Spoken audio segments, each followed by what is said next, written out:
ఐదవడు పదారాల వచ్చినప్పుడు అన్నమాట తప్ప బాబు వాడు మన నోరికి రాకుండా ఉండాలంటే మన వాడికి ఏమైనా ఇచ్చుకోవాలా? చూసారండి బుద్ధిమంతుడి లక్షణం.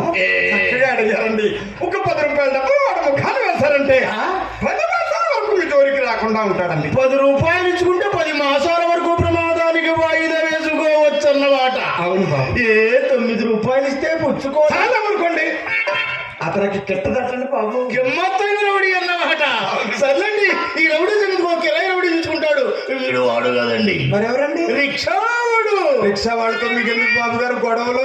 మా స్ట్రీట్ నుంచి మీ స్ట్రీట్ కి అంటే ఇంగ్లీష్ లో అదేముండగే, మా వీధి నుండి మీ వీధికి మొదట్లో రూపాయికి మాట్లాడా. ఎక్కిన తర్వాత కొంతసేపు తొక్కిన తర్వాత మీరు చాలా బరువుగా ఉన్నారు, 5 రూపాయలు ఇస్తారా, అర్జెంట్గా దిగిపోతారు అంటాడు. బాబు గారు మీరు నిజంగా బరువుగానే ఉన్నారేమో